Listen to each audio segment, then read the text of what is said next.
Saya minta semuanya tolong baik-baik. Sekarang bulan Ramadan, saatnya kita mengumpulkan amal ibadah kita sebanyak-banyak.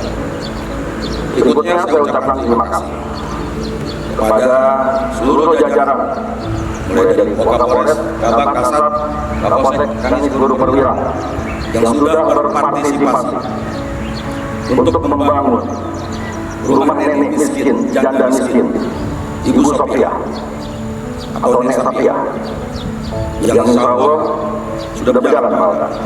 Sudah ya, sudah berjalan kurang lebih 2 hari. Ya, ini semuanya merupakan swadaya kita semua, patungan kita semua, termasuk saya. Kalau ada yang belum patungan hari ini, bawakan, kasih kromat, silakan, tidak ada paksaan. Sedikit atau banyak tidak ada masalah. Yang penting ikhlas.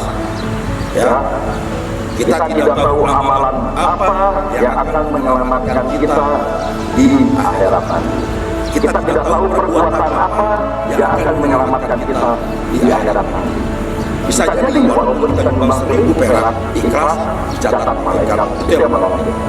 Bisa jadi kita memasak 1 batu bata, membangun rumah janda miskin, itu yang akan menolong kita. Walaupun 1 bata dia masak. Jadi kita tidak tahu. Belum tentu amalan yang banyak itu diterima. Jelas?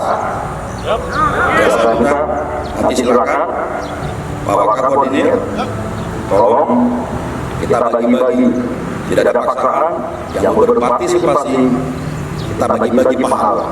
Jadi pahala dari kita makan perorangan, tapi kita makan seluruh anggota Polres Jakarta. Jangan sia-siakan kesempatan mumpung kita masih diberikan kesempatan. Yang terakhir, saya berpesan, ingat ya, jangan sia-siakan masa mudamu sebelum datang masa tua. Yang pertama. Yang kedua, jangan sia-siakan masa sehatmu sebelum datang masa sakitmu. Yang kedua.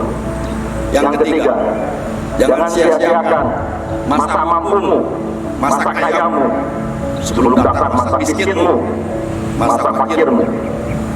Yang keempat, jangan sia-siakan waktu luangmu sebelum datang masa sibukmu. Yang terakhir, kalau diingat, jangan sia-siakan masa hidupmu sebelum datang kematianmu.